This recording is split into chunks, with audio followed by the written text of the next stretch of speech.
Aquarius, hi, welcome to Mr. Queen PH.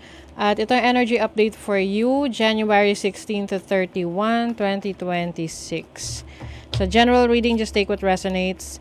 And another reminder, hindi po ako unang magme-message sa inyo para mag-offer ng mga services.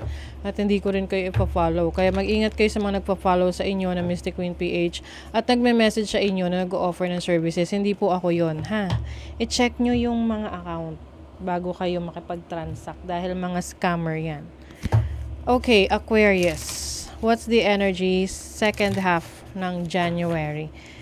January 16 to 31. Okay. Oh, work. Meron kang ginugrow. Meron kang naitanim ng mga nakaraang buwan na ngayon nakikita mo nang sumisibol na siya, nag-grow na siya. So, you are doing your best ngayon na alagaan yun. So, this can be a new relationship, trabaho, career, project mo, special project mo that you are working on. Ganda. You are free. Malaya ka na. May kalayaan na magawa ang mga gusto mong bagay. Some of you merong nag-end dito na sitwasyon eh. Can be ending of a relationship, career, na andyan yung limitation sa'yo, tapos ang tagal mo ring hinintay bago ka makalaya dyan. Pwede kasing may kontrata, 'di ba? So, syempre, hindi ka pwedeng gumawa ng mga actions dahil baka makaapekto sa kontrata. But ngayon, malaya ka na. Oh, you are clearing the energies, you are clearing the path. Wow. So, this is also bringing balance na sa buhay mo. Mas magaan na ang life ngayon para sa iba sa inyo, Aquarius. Kesa sa kumpara nung mga nakaraang buwan, nakaraang taon. Ngayon, mas nakikita nyo na yung resulta ng pinaghirapan nyo. Hindi gaya dati na parang kahit anong gawin nyo, parang hindi umuusad. So ngayon, you are seeing the results. Diba? Nine of Cups, this is happiness, this is fulfillment ng mga wishes ninyo. May mga events, syempre, no, magba-birthday yung mga Aquarius in a few weeks. So, maaring may mga major events kayo second half ng January. Kaya lang, baka magkaroon dito ng drama. Issue. Lalo na kung masasama ka or pupunta ka sa isang malaking grupo or group event, no? Be careful. You have the Knight of Cups, the Queen of Cups. There's an energy of a water sign here, Cancer, Scorpio, Pisces, na pwedeng may nag-iiwasan ba kayo? Meron kayong iniiwasan. It seems like you don't want to deal with this person. Dahil meron kang ibang gustong gawin sa life mo. Pwede kasi itong person na to, iba yung gusto. Ikaw, iba rin yung gusto mo. So, gusto mo yung masusunod. Parang may namimilit kasi dito eh. Kaya lang, the more na pinipilit to, the more na lumalayo yung isa. So, some of you, this can be the ending of a relationship or connection. And kaya gusto mo na ng freedom kasi you don't feel happy or you don't feel good about this situation anymore. Kumbaga gusto mo na lang maging masaya on your own, in your own terms, kumbaga, na sa sarili mong paraan na maging masaya. Sa career, pwedeng isa ito sa challenge ninyo. Pwedeng meron kayong mga hindi nakakasundo sa trabaho. Na parang may mga personal agenda. Pwedeng kayo ay pinagtitripan. But you know what? You're going to rise from this. Kasi yung iba sa inyo, kayo yung nakikitaan ng potential sa trabaho, sa career nyo, or sa business na meron kayo. Tapos yung mga kakompetensya nyo sa negosyo, yun yung iba sinisiraan kayo, ganun. But you're going to stay in power. Nakikita kasi nila na malaking potential mo maging matagumpay sa field na yan. sa trabaho na yan, sa career na yan.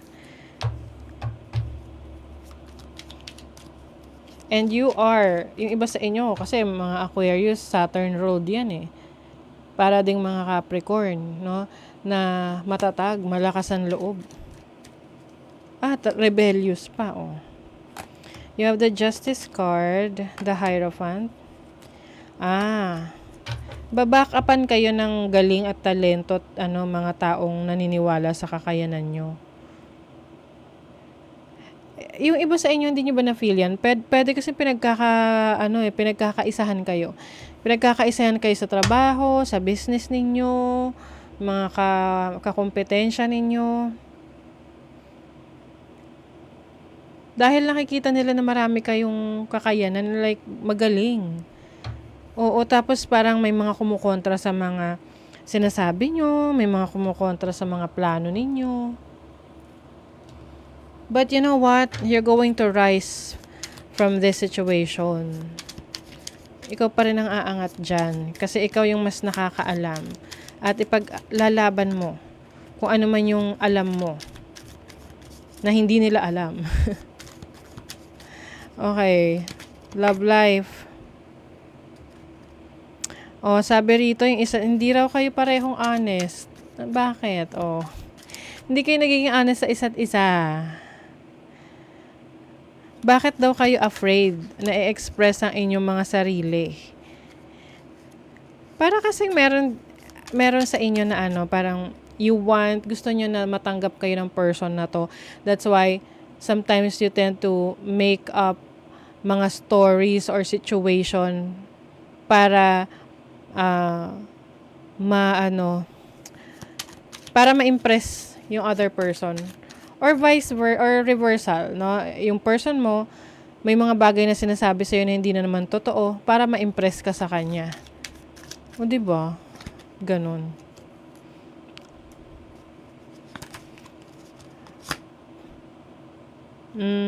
But, you know what? Eventually, baka sa una lang rin naman to, na ganito kayo.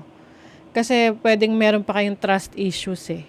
Yung person mo may trust issue sa'yo, ikaw may trust issue sa kanya. So, kumbaga, tinitesting nyo yung isa't isa. O kaya lang, syempre, paano pag nalaman nyo pareho na may mga bagay na hindi pala kayo sinabi na totoo?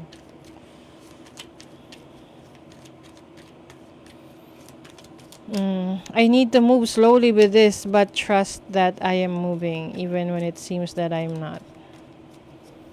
Baka kasi meron na ritong somehow nalaman na merong sinabi na hindi naman pala totoo. O syempre, somehow nakasira na yun sa connection ninyo. Diba? 7 of Swords. May deceit. You have the 9 of Cups. But I think merong magsusorry. Siguro hindi rin naman niya sinadya. Or yung intention niya, hindi naman talaga para saktan ka or lokohin ka. Pwede kasing natatakot lang din siya. Tapos hindi niya akalain, mahal ka na pala niya. Or mahal mo na pala siya. I feel like may reconciliation dito. Sovereign. You are the queen or king of your life. Treat yourself like royalty. Totoo. 'Di ba? Alam mo kung ano yung dine-deserve mo.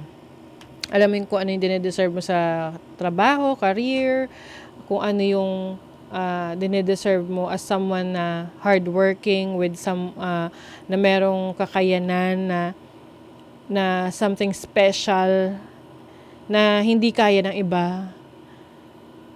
So you deserve the rewards, the recognition sa mga ginagawa mo. And even pagdating sa relationship, kung paano ka itrato ng person mo. So, kumbaga sabi nga kung ano yung gusto mong gawin sa'yo, gawin mo sa iba. Kung ano yung ayaw mo, wag mong gawin sa iba. Para kasi meron sa relationship na to, parang you are still feeling each other na hindi pa kayo pareho all in sa relationship. Kumbaga nagpapakiramdaman pa kayo. So, may mga times na may mga bagay na hindi kayo sinasabi na totoo or partially true lang. Na balak nyo sabihin yung kumpleto kapag seryoso na. O, di hintayin nyo lang maging seryoso yung connection nyo. Okay. So, that is your reading, Aquarius. Thank you so much. See you again.